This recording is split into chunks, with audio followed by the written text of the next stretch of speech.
Olá, boa noite, sejam todos muito bem-vindos, bem-vindas e bem-vindos ao Sinapse CL desta noite. Boa noite, César Calejão. Tudo bem com você? Tudo bem, Robs? Boa noite para nossa comunidade linda também. É isso aí, vamos lá, que hoje tá bem legal. Vamos lá, porque hoje quem vem conversar com a gente é um romancista. Já vou chamar logo o Ferrez para nossa tela. Oi, Ferrez, boa noite, seja muito bem-vindo aqui ao nosso Sinapse. Boa noite, tudo bom? Ferrez, obrigado, querido, por aceitar o convite. É um prazer estar contigo. Vamos lá.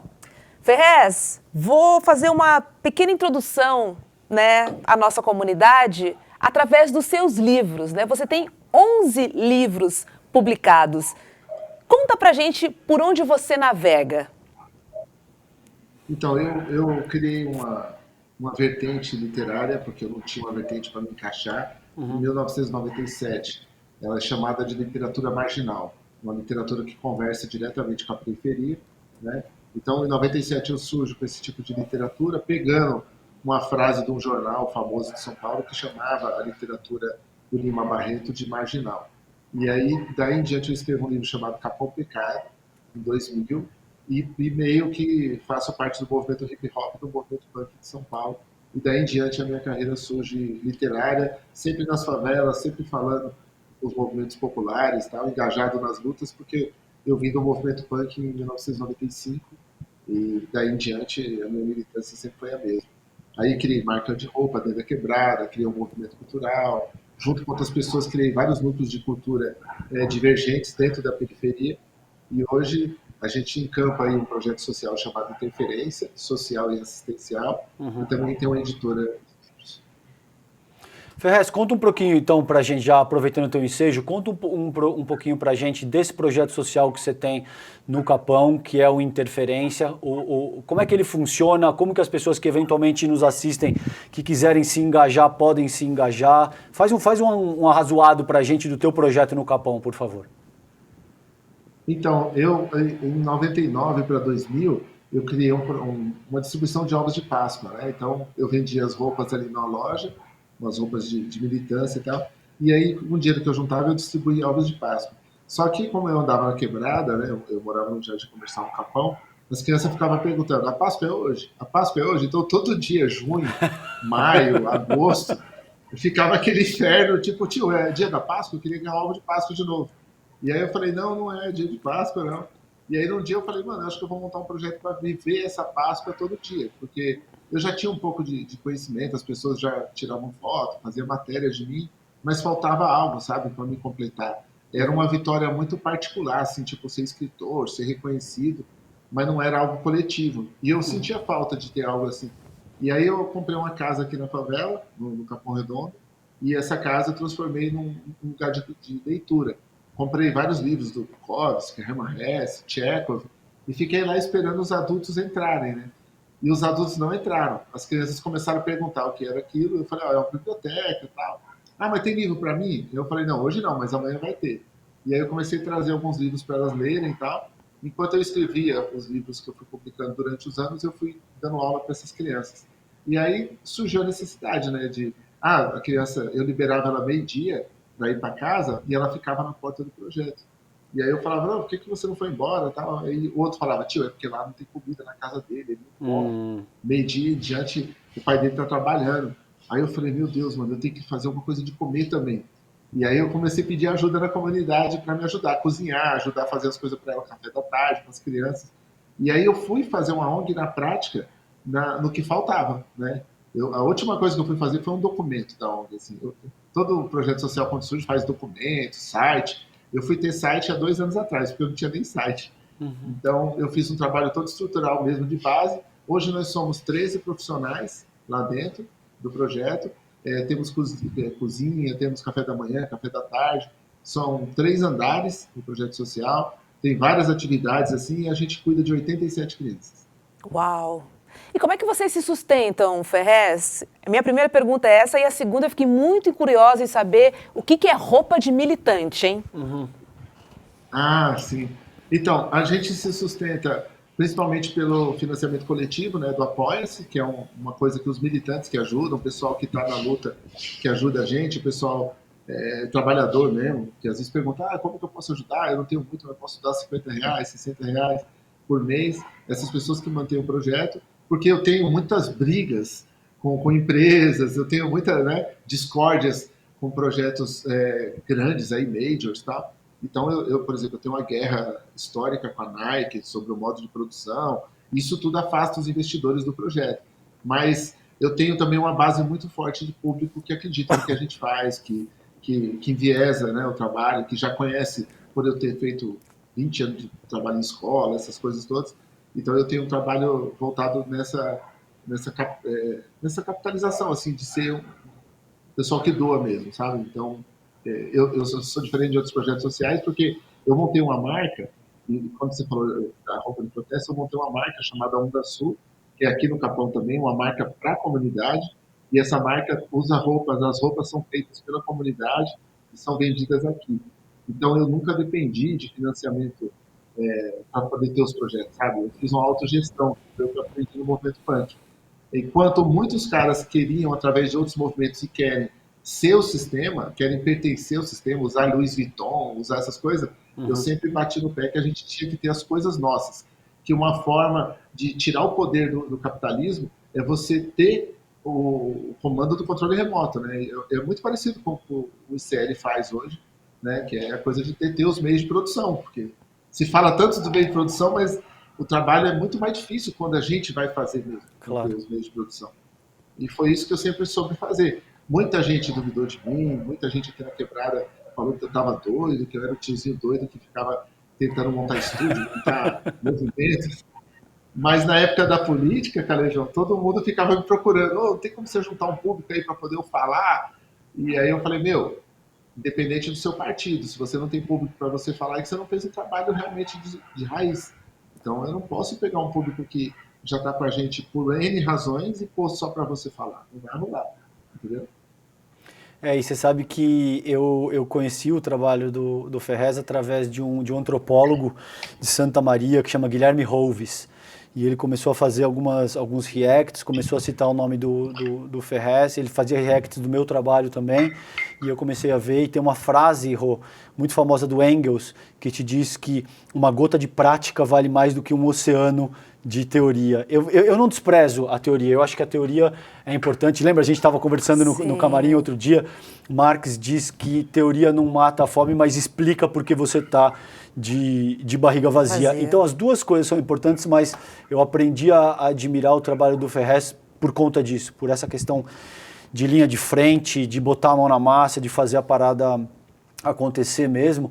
E eu queria te perguntar, Ferrez, eu queria saber da tua história, porque você disse pra gente ainda no bastidor que você não tem nenhum título acadêmico, certo? Me corrija se eu estiver errado, mas da onde vem essa questão da tua militância, da tua luta por emancipação popular, por fomentar pensamento crítico? Me conta um pouco de onde você tirou tudo isso e como é que foi a tua trajetória até chegar nesse ponto, por favor.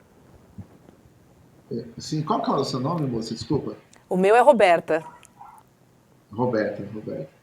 Tá bom, Roberta. É que eu gosto de tratar as pessoas pelo nome mesmo, senão ficou moça. Boa, então, Roberta e Calejão. É uma coisa bem complicada, assim, mas ao mesmo tempo é fácil de explicar. Eu, desde o começo, eu fui aquele cara problemático, que ficava no postinho ali da favela tentando convencer os outros a mudar o mundo, sabe? Então, eu com 12 anos de idade, eu já estava lendo grandes clássicos da literatura, porque eram os baratos nos sebos que eu comprava, assim. Era livros de R$ 1, R$ 2. Então, não foi culpa minha, assim. Eu não lia, por exemplo, Machado de Assis. Eu lia os russos, porque os russos ninguém tinha interesse na época. Na década de 80, todo mundo não ligava para os russos. Então, toda vez que eu chegava na livraria, o cara, tem Tcheco, tem Dostoiévski. Aí eu falei, meu Deus, eu com 15 anos de idade estava tentando ler Crime e Castigo do Dostoiévski. Então, através dessa leitura e das músicas que eu ia ouvindo também, eu era vizinho de uma banda chamada Cólera, que é uma banda de punk muito famosa no mundo todo. E aí os caras falavam, você é vizinho desse cara, ele faz uma barulheira danada. Só que eu ficava ouvindo as letras, né? E as letras já falavam de sustentabilidade, já falava de mudança do clima. Naquela época, o Cólera já falava de tudo isso. E aí depois eu fui ouvindo outras bandas punk, extremamente irritante e tal. E aí depois eu conheci o hip hop. Mas quando eu conheci o hip hop, eu já estava envenenado pela atitude punk, sabe? Eu já conhecia o anarquismo, já conhecia o movimento contra o preconceito ao gay, porque não tinha essa palavra LGBTQIA+, não tinha, os caras falavam, não, gay é isso, gay é aquilo. Então a gente já lutava a favor do gay, falava, mano, você é pró-gay ou você é contra gay? Era assim na época. E os movimentos já eram a favor disso, de ter uma liberdade. Ah, aquela mina é sapatão. Não, não, aquela mina ali, mano, ela só pensa diferente de você, mano. Ela merece existir, você é doido. Então, a gente não sabia como defender, mas já defendia, sabe? Já batia de frente. E tudo isso ficou muito forte depois que eu comecei a escrever. Aí eu falei, eu pertencia a algumas igrejas evangélicas também, na época. Eu fui em várias, eu sempre fui muito curioso, Roberto Calejão. Eu sempre fui muito curioso. Eu comecei todo mundo que tinha um oratório eu ia atrás. Então eu falava, ó, tem um pastor ali na rua de cima que ele fala umas verdades. Eu falei, eu vou lá. E eu ficava assistindo aquele cara 6 meses, até quando ele falava, ó, ninguém quer um filho marginal nem um filho gay. É a mesma coisa. Aí, opa, aqui já deu para mim, tô indo embora. Então aqui já não serve mais, essa igreja já não serve. E na periferia não tinha assim, centro de conhecimentos, não tem SESC, essas coisas. Então os caras falavam, ó, tem um professor inteligente lá no Colégio Mordissá, na quinta série. Aí eu ia lá frequentar as aulas do cara, eu já tinha me formado no colegial. Aí eu ia lá frequentar. Aí no primeiro dia, o professor falava de eixo da América do Norte, eu falava, professor, mas falar sobre isso não é perda de tempo. Tá, ele, você não é dessa escola não vem me enganar não. Porque ninguém aqui tem interesse por isso. Entendeu?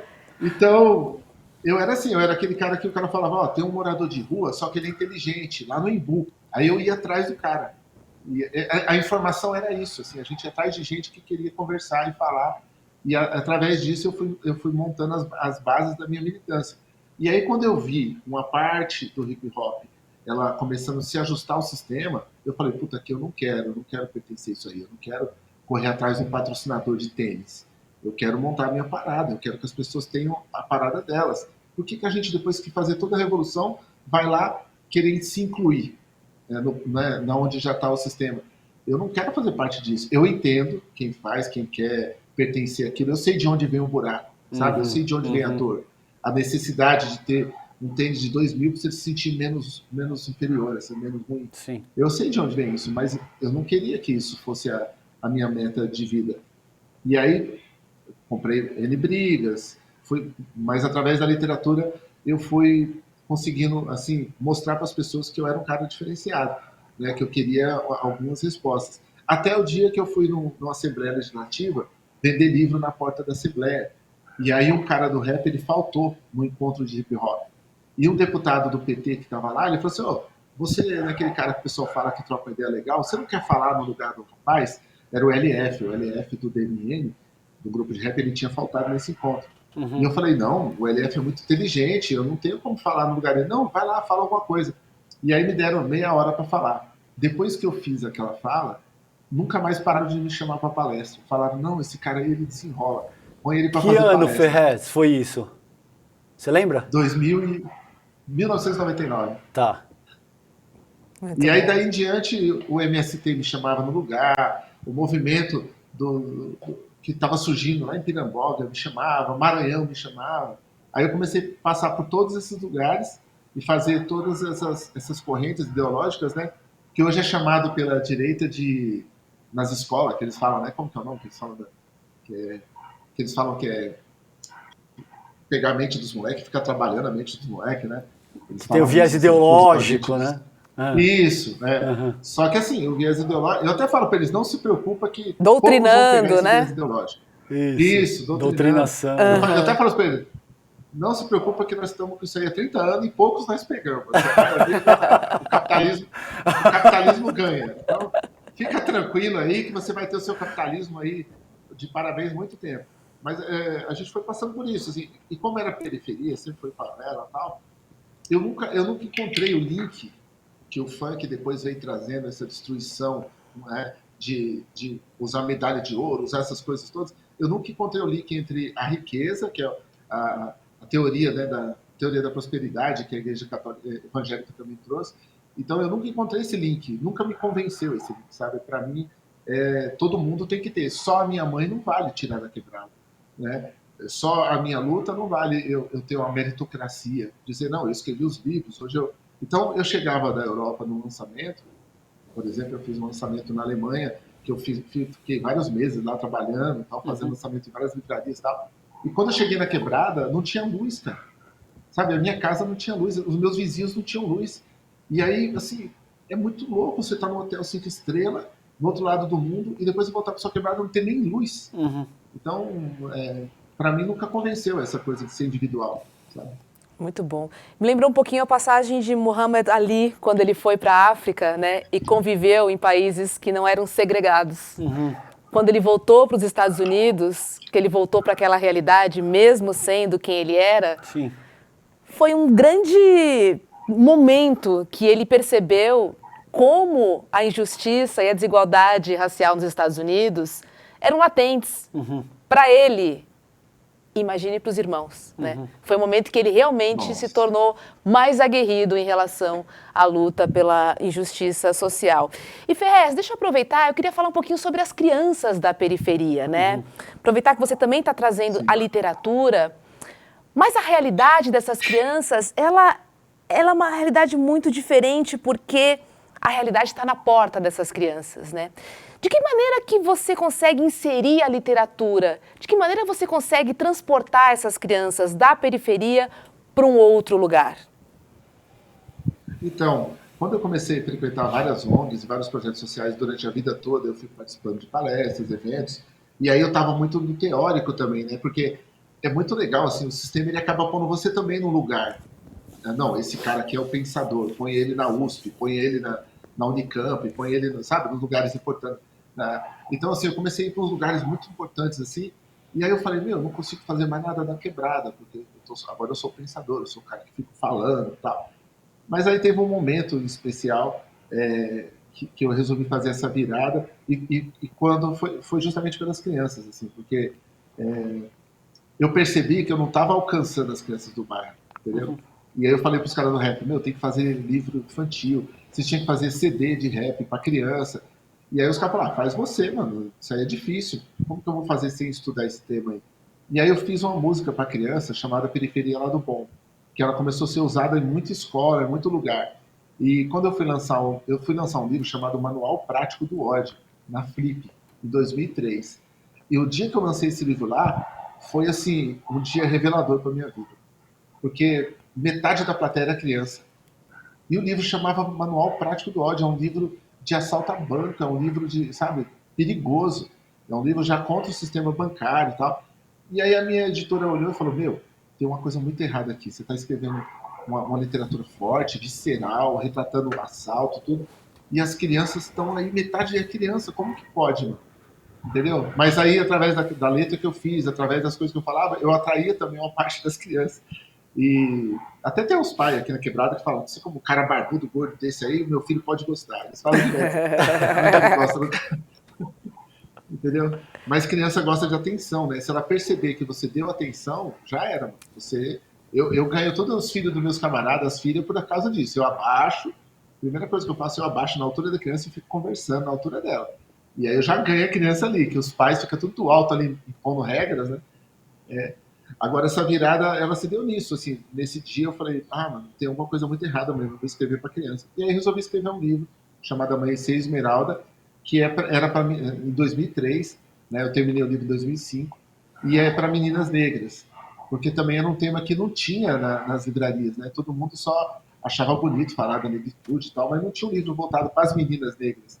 E aí, tanto que o mote do livro é nem todas as princesas são loiras, hein? Então eu chamava Amanhecer Esmeralda. Aí depois disso todo mundo falou que eu tava doido mesmo, escrever justamente para menina negra, que menina negra não lê, que isso não tem trabalho em escola. Lembrando que era 2005, assim, ninguém falava nem do tema de negritude, nada. Né? E aí, mas aí o livro explodiu, vendeu muito. E aí eu falei, pronto, agora legal, o livro deu certo, é mais um livro que eu vendi bastante e tal. E agora o que eu vou fazer com isso? E aí eu já andava com muita criança. Onde eu ia, o meu carro vivia 5, 6 crianças no carro, na minha casa.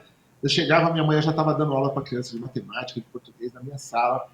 E aí uma mulher de uma instituição aqui próxima, ela falou assim, Ferrez, posso te dar um papo sério? Eu pensei, você é uma ONG. E foi uma ofensa para mim. porque eu sei do movimento punk, sei do hip hop e tal, e vim falar que eu sou uma ONG, você está me tirando, mano. ONG é negócio de pilantra, ONG é negócio de lavagem de dinheiro, ONG é isso aí, você é doido lá. Não, eles te falam isso, porque é o jeito que os caras têm de zoar o projeto, mas você é uma ONG, você só não tem o nome ONG, você é uma ONG. Aí a igreja evangélica falou que eu era um ministério, falou, você é um ministério, você já você muda vidas e tal. Aí eu falei, gente, eu não sei o que eu sou não, mano, né? Mas aconteceu um fato na minha vida bem triste, que assim, eu fui levar uma dessas crianças para uma instituição chamada Casa do Zezinho, que é muito respeitada aqui na área, e ela podia pegar só uma criança. Eu tinha 3 crianças que andavam comigo. E ela precisava pegar só uma. Aí eu escolhi uma criança para entrar. E aí, passou uns dias, um policial matou uma das outras crianças no assalto. A criança foi roubar um fio do poste. E aí é ruim quando você tem que escolher alguém assim, sabe? Você Sim. escolhe. Aí a que eu escolhi não ficou no projeto, porque ela não se deu bem. E no final eu falei, nossa, eu escolhi alguém, não pude escolher o outro. E fiquei vivendo um pouco isso. Falei, não, mano, ela tá certa. Eu acho que eu sou um projeto mesmo. Eu vou encarar isso, assim, vou abrir as portas, vou atender as pessoas e vou mudar minha vida. E não vou ficar falando mais, não. Eu tô cansado de falar, mano. Eu vou fazer, vou abrir aquilo que tem no armário, vamos comer junto. E foi isso. Quando teve um incêndio aqui na favela da Quebrada, eu também cansei de ficar vendo assim, todo mundo, nossa, que dó, compartilhando, tirando foto, postando no Instagram. E eu falei pra minha esposa, não, eu não vou fazer nada disso, eu vou lá na favela, nós vamos reconstruir essa favela aí. Vamos lá, mano, vamos reconstruir. Foi quando eu montei o Apoia-se.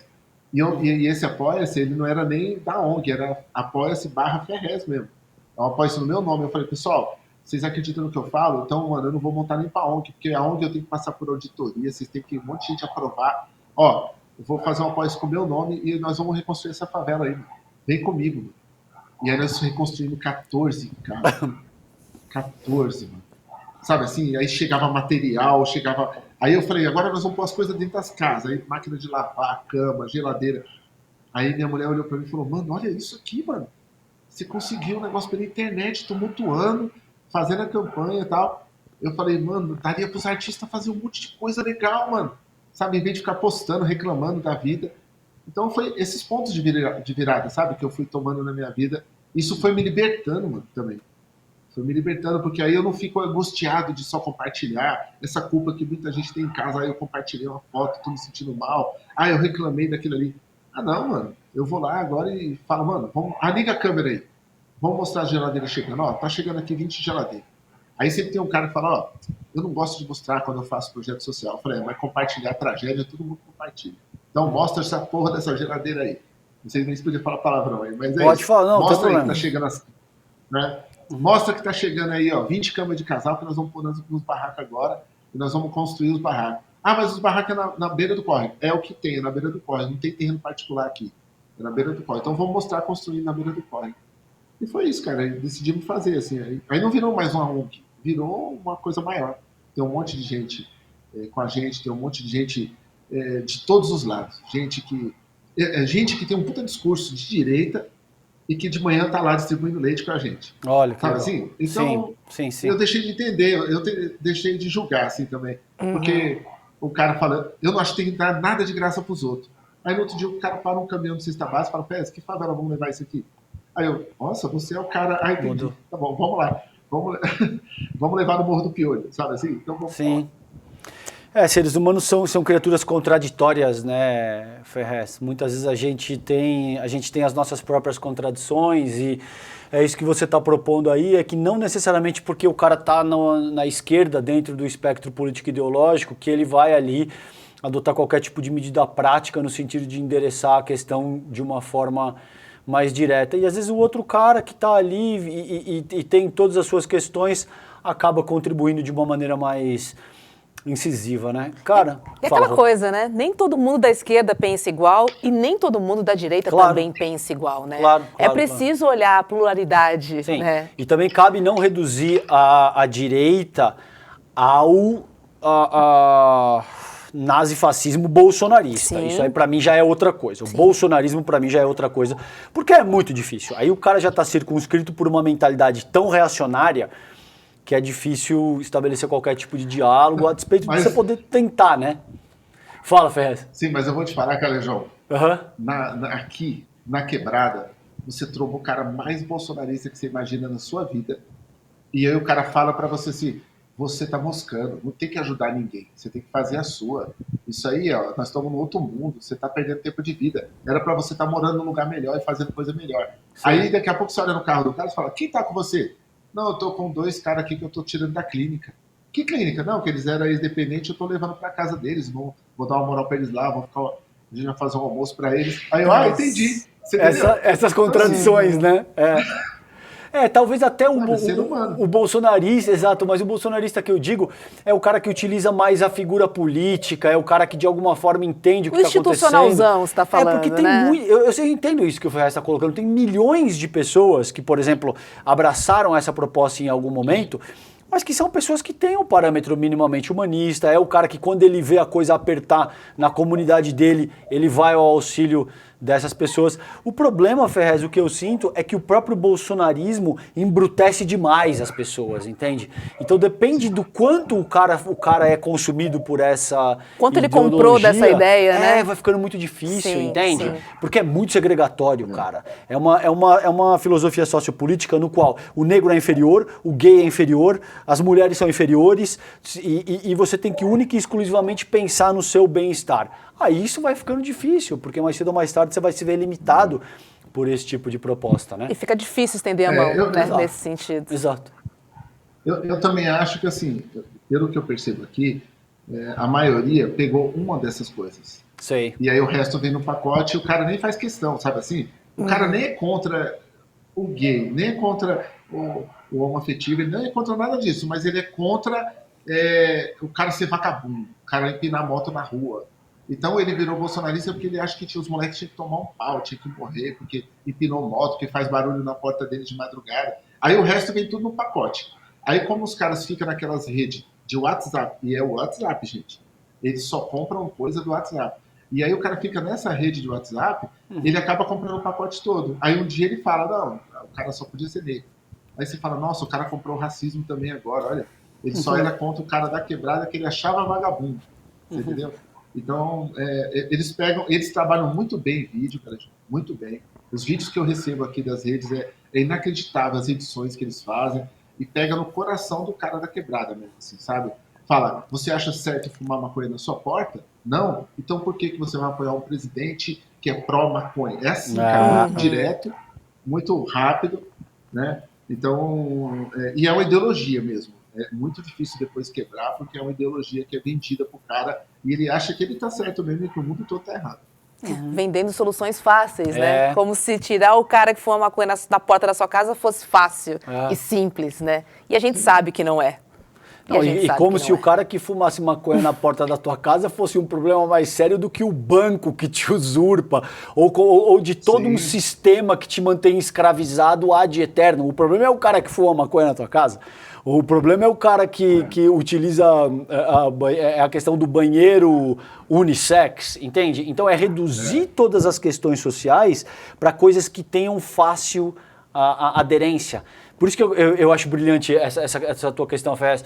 Porque se você for abordar, por exemplo, o funcionamento do capitalismo, ou o funcionamento do império estadunidense atuando na América Latina, você precisa ser versado em ciências sociais, Hobbes. Você precisa ler minimamente, entende? Se você leu autores soviéticos, por exemplo, ok, você já vai ter uma facilidade brutal para isso. Agora, esse não é o caso de 99,9% das nossas periferias. O cara não leu nada em ciências sociais, de economia política, de geopolítica global. Ele tá matando um leão por dia, né, César? E aí ele consegue exato, e precisamente por isso, ele consegue se relacionar com as pautas que ele vive cotidianamente. Que é o medo que ele tem de perder o celular pro cara que vai meter um canhão na cara dele, que é o medo que ele tem, por exemplo, da filha dele ser contaminada por alguém que tá fumando baseado na quebrada, entende? E a extrema-direita entende isso com uma eficácia brutal. Esse é um ponto genial aí do Ferrez. Ferrez, quantas pessoas moram no Capão, hein? Até uns 2 anos atrás eram 320 mil só no Capão e mais de 1.800.000 no Campo Limpo inteiro. Então, deve estar chegando aí uns 350 mil pessoas no Capão e mais 1 milhão e pouco, quase 2 milhões no Campo Limpo inteiro, assim. que é tido como uma área distrital, né? Se você pudesse mostrar para a gente um termômetro dessas pessoas em relação à esperança, em relação a políticas públicas, em relação à segurança dentro da comunidade. A periferia está esperançosa ou ela ainda acredita que algo possa acontecer em relação ao poder público ou ela pensa, eu preciso me virar, não posso esperar nada porque não vai vir nada de ninguém? Ó, falar pela periferia é muito difícil, muita responsabilidade, né? Mas o que eu percebo, e aí a minha opinião, baseada nas opiniões que eu ouço, é que todo mundo tá tentando sobreviver. E que, mano, independente, ninguém tá muito nem aí não, mano. Sabe assim? Tipo, tá todo mundo tentando sobreviver, tá todo mundo questionando a luz ser 400 pau, uma conta de luz. Sabe? Como eu posso morar na favela e chegar a 400 pau de conta de luz? Sabe? Mas isso linkar com a água, que vai privatizar, já é outra coisa. Então já é outra comunicação. Alguém fala, ó, é porque teve a privatização, então não pode privatizar a água. Já é outra ideia, que não chega nas pessoas.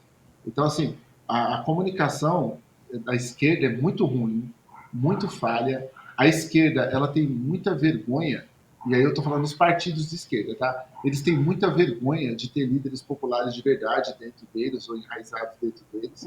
Então fica uma coisa meio gourmet, assim, uma coisa de quem participou da reuniãozinha, que pode falar para todo mundo. Isso não chega mais nas favelas. Antigamente a gente tinha reuniões aqui do PT, do PCdoB, desses partidos da juventude, né, dos partidos comunistas e tal. Tinha mais essas reuniões em alguns grupos pequenos. Agora nem isso tem mais, assim, as pessoas têm, claro, as pessoas que participam dos seus partidos e tal, mas isso em massa não ganha massa, sabe assim? Isso não tem público. Então, por isso que fica esse desespero, assim, do cara tentar pôr uma pauta. Aí a gente vai para aquela parte teórica que a gente falou, né, dos comunistas e tudo, que é muito importante ter até a teoria, ter a coisa toda, só que isso não tem um viés para chegar na população. E não pense que o YouTube é esse viés, porque o YouTube não é esse caminho, sabe? A população não está via YouTube assistindo aula comunista para poder melhorar. Não a população que precisa mesmo disso. Sim. Né? Não a maioria. Claro que tem alguns que estão lá, estão assistindo, estão participando, mas a maioria da população, ela não está nesses feudos, infelizmente. Tinha que estar nesses lugares para poder até estar se comunicando, aprendendo, de repente ouvindo. Mas enquanto o discurso for, temos que trabalhar a massa trabalhadora, temos que fazer, não vai pegar o povo. Não vai. O povo está distante desse discurso aí. Sabe? A gente está constantemente sendo bombardeado por um discurso de direita, de extrema direita, um discurso de que tá ruim porque tem muito vagabundo, tá ruim porque ninguém quer trabalhar, mas aí a pessoa tá dentro do ônibus suando para chegar no serviço e tá falando isso. Não, é porque não tem ninguém para trabalhar, é porque não... A gente reproduz muito o discurso do patrão. Sim. Impressionante. Ô Ferrez, e vamos propor um exercício mental contigo aqui, considerando que você tem essa vivência empírica de experimentar essa realidade até hoje e experimentar como um intelectual. Eu sei que esse termo pode parecer meio pedante, muita gente rechaça, mas eu te considero um intelectual no sentido literal da palavra. Eu acho que você é de fato um pensador da nossa sociedade e que, para muito além de só pensar, você age. Você faz, você faz a diferença nesse sentido. Eu aprendi a admirar o teu trabalho e a te respeitar, principalmente por causa disso. O exercício mental é o seguinte, o que você vê que eventualmente funcionaria na prática? Por exemplo, tem o Alisson Mascaro, ele fala de fomentar centros socialistas. Algumas outras pessoas falam de utilizar o esporte como a ponta de lança. Algumas outras pessoas falam de limitar a financiarização do capital. Enfim, com cada um que eu converso tem a sua própria perspectiva e a sua própria sugestão de como endereçar a complexidade desse fato que você acabou de salientar, que é a aderência que a extrema-direita tem com as nossas grandes massas populacionais. Com base na tua experiência, o que você acha que seria eficaz nesse sentido, cara? Eu acho que a gente tinha que passar por cima do ego, e é um trabalho que eu também tenho que fazer, assim como todo mundo. Passar por cima do ego, primeiramente, porque todo mundo está trabalhando na autoimagem, todo mundo trabalhando no próprio posto, a própria coisa toda. Então, assim, retrabalhar isso e começar a ser executivo. Esse é um país feito muito por CEOs, por não sei o quê, mas falta o executivo, porque o executivo é o cara que executa o trampo. Então, assim, mano, questão da Cracolândia. Vamos como executivo para puxar o bonde para resolver. Entendeu? Então, tem como resolver a Cracolândia. Tem como resolver as pessoas que estão hoje na situação, morando na beira do córrego, sujeito a enchente para morrer. Tudo isso tem solução. Nós estamos num estado rico, que usa suas finanças para prestigiar os ricos sempre, entendeu? Mas se você pôr um executivo para executar de verdade cada coisa, aí sim, mas não é executivo que eu estou falando de gravar, blá, blá, não, Sim, o cara sim. que executa mesmo, sabe? É muita conversa, é muito debate. Calejão, eu vou falar para você, eu passei boa parte da minha vida em palestra, mano, que eu tava lá falando, nossa, eu vou pegar o dinheiro mesmo, porque, pelo amor de Deus, mano, nós estamos falando sobre cotas 15 anos depois, mano, eu não aguento mais. Você já tava na palestra, o cara falou, ó, nós temos que falar das cotas, eu falei, não vou falar. Não vou falar de cota, desculpa. 15 anos falando de cota aí, né? Você é louco? Pelo amor de Deus, mano, eu não aguento mais. Na verdade é mais, porque a gente tá falando de cotas em 2020, eu acho, 21, 20 anos falando desse negócio, e a 20 gente não anos foi para falando a sobre próxima ação cotas. afirmativa. A próxima ação afirmativa, eles não deixam a gente fazer. Esse era o começo das ações afirmativas, do reparamento histórico, tá ligado? Que o negro construiu esse país todo e não usufruiu nada. Que a negra, a mulher negra, a batalhadora de quebrada, construiu tudo e não usufruiu nada. E a gente ainda está falando das cotas. 20 anos depois eles pautaram o assunto. Então tem coisa que a gente tem que passar por cima. Ah, a questão da Cracolândia, vamos resolver? Vamos criar um centro social de habilitar as pessoas lá dentro? Vamos separar quem não quer se tratar e quem quer se tratar, de fato? Ah, mas o cara não pode ter um internamento compulsório, mas tem que ter um lugar para ele ficar. Esse cara tem que ter um lugar justo para ele ficar. Não é possível que a gente encontre o ser humano dormindo na rua, sujeito a alguém pôr fogo nele, porque chama ele de nóia, tira o significado da vida dele, tira o nome dele, tira a essência da vida dele e pode matar ele na rua. E a gente não pode pôr um lugar de acolhimento para esse cara, mesmo ele não querendo se tratar, é direito dele não querer se tratar, mas dá um acolhimento para ele, entendeu? Então não é possível que uma cidade como São Paulo não possa acolher ninguém. Aí o morador de um prédio lá que alugou por 3 mil um apartamento lá, que também está trabalhando de manhã, que mora lá no centro, o comerciante que está lá embaixo também não pode vender seu produto, porque o cara está na porta incomodando. Tudo porque não tem um centro de acolhimento para esse cara. A gente constrói pontes que custam milhões. A gente faz fundações aí para poder privilegiar o espaço dos ricos, porque na verdade são os ricos que ficam no meio da periferia, né? Porque a gente tem que ir para o centro, passa um monte de casa de rico ali no Morumbi para chegar no centro. Quem atrapalha a gente são esses ricos aí, com casas de 4, 5 mil metros, com egos gigantescos lá dentro. Então, como isso não vai mudar agora, a gente não vai poder tirar posse de ninguém, não vai. Isso não vamos fazer. Mas não é possível que a gente não tenha políticas públicas de verdade para pegar essas pessoas e trabalhar. Dói saber, Calejão, Roberta, que os seus filhos vão ver o neto daquele senhor que está hoje na rua. Isso me dói saber que a minha neta futura vai ver o neto de alguém também continuando morando na rua. Não é possível. Sim. Entendeu? Então, essa indignação ela tem que estar presente nos nossos políticos, nas nossas conversas. Entendeu? Não pode virar só um assunto que a gente debate e não tem ações eficazes. Tem que ter ações eficazes, sabe? Você vê um futuro promissor, Ferrez, pensando na nossa política do jeito que ela é hoje, essa estrutura dura, viciada? Você consegue ver um caminho aí para ela? Eu acho que ficou bem mais difícil, porque as pessoas também pegaram a sua ética e deixaram ela ser maleável. Quando elas começaram a deixar a ética maleável, aí ficou difícil. Porque o cara fala pelo comunismo, pela esquerda, pela direita e tal, mas quando vem alguém da Sabesp, para instalar o relógio, eu cobro 100 por fora aqui, senão eu instalo só quando você estiver em casa. Aí eu pago. Aquilo vira regra. E aquele cara da Sabesp que cobra aquele 100, nunca mais ele vai parar de cobrar. Ele só vai instalar água a partir do momento que você pagar os 100. Ah, você quer passar no exame de motorista? Então você vai ter que pagar a carta. Se você não pagar, eu não passo você. E você vai lá e se dobra e paga a carta. Se a gente não fizer isso desde o começo, não tem solução.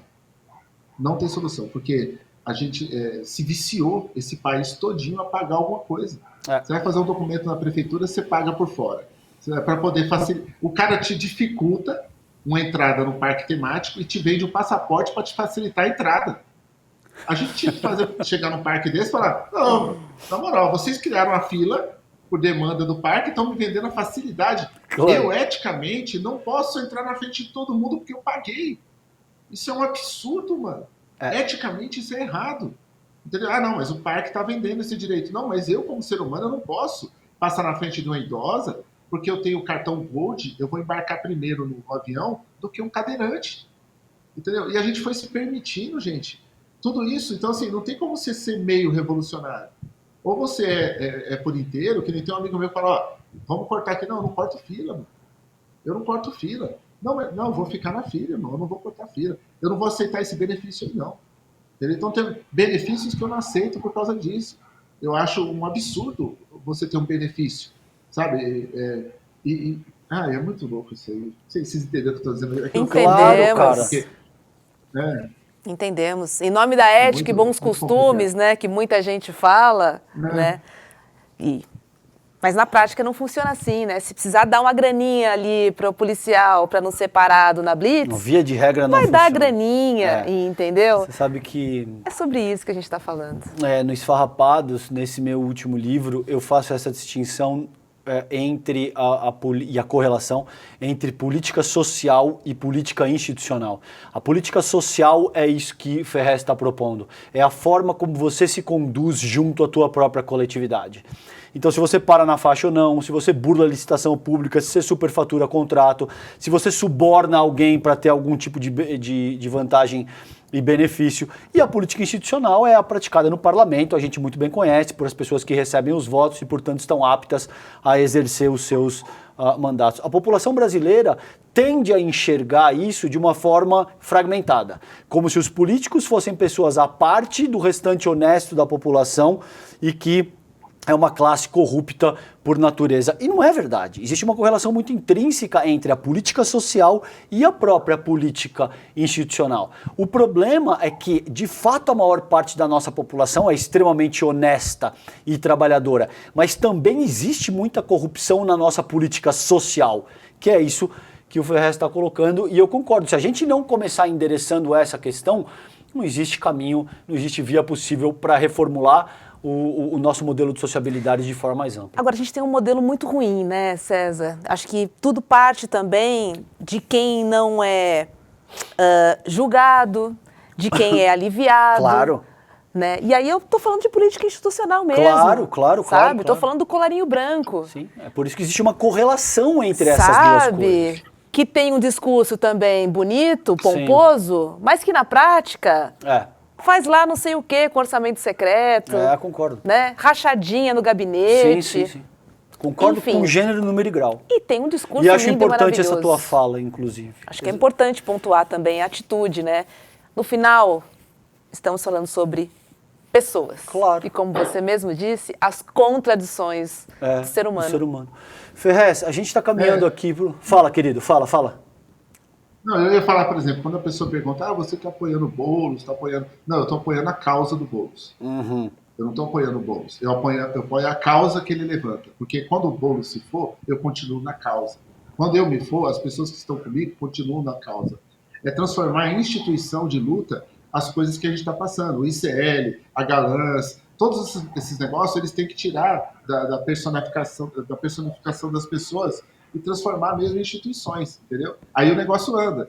Então, assim, eu não tenho que esperar o Eduardo Moreira estar aqui em todos os programas para poder ter moral o programa, entendeu? Perfeito. Na verdade, a coisa tem que andar pelas pessoas que chegam. Uhum. E aí, quando você apoia as ideias têm alguma transformação, de fato, na sociedade, sabe? Agora, enquanto a gente ficar se prendendo a personas, personas vão decepcionar.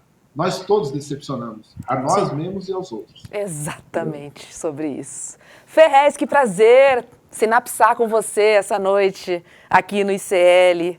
Quero conhecer seu trabalho. Me convida um dia desse aí? Tá convidado. Ó, a ONG Interferência fica lá no Capão, lá, Roberta, no Jardim Comercial. Então, a hora que quiser, entra no Instagram Interferência ONG, que a gente está ali. E, assim, não precisa marcar comigo, é só vir. Só vem no projeto, entendeu? E aí você pode vir no projeto a hora que você quiser e falar, não, eu vou lá no projeto, eu vou chegar lá de surpresa. Projeto que marca a hora para as pessoas irem é estranho. Então a minha casa está aberta lá de segunda a sábado, a hora que quiser chegar, é só falar, eu vou dar um pulo lá, vou conhecer as crianças, vou ver uma aula de capoeira. Hoje mesmo eu deixei 3 repórteres que estavam lá, vieram, a gente almoçou junto, agora eu falei, agora vocês se viram, aí fica aí. Não, mas você vai embora? Eu falei, o projeto não é meu, é de vocês agora, toma conta aí. Demais. Muito bom, Ferrez. Valeu, Ferrez. Obrigada. Obrigado, querido. Que honra te receber. O Instagram dele é também Ferrez, com Z oficial, para quem quiser seguir também. Tá aí o Instagram do Ferrez, para quem quiser seguir também o projeto, tá bom? Querido, obrigado pela tua inteligência, pela tua sagacidade, pela tua humildade. Foi um prazer te receber no Sinapse hoje. Siga firme, porque a gente precisa de guerreiros como você, irmão. Obrigado, Ferrez. Obrigada, Ferrez. Eu que agradeço. Obrigado, Roberta. Eu que agradeço, Calejão. Eu acompanho a carreira de vocês já tem um tempo. O Calejão eu vi quando ele começou a aparecer nas páginas que eu já curti ali, no Galãs Feios e tal, e ver você no ICL junto com a Roberta, para mim também é uma grande honra.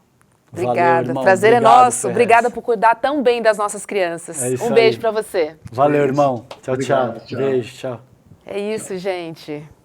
Vamos arregaçar as mangas. É isso. Que a teoria é linda, mas sem a prática é só uma teoria. É isso. Por isso que Engels diz isso. Uma gota de prática vale mais do que um oceano de teoria. A despeito de eu não desprezar a teoria. Eu acho que teoria é importante. É um embasamento, ela te dirige, César, não dá, elas são Organização associadas. política é importante. Exatamente. Sim, Exatamente. sim, Elas sim. têm que estar associadas, é isso aí.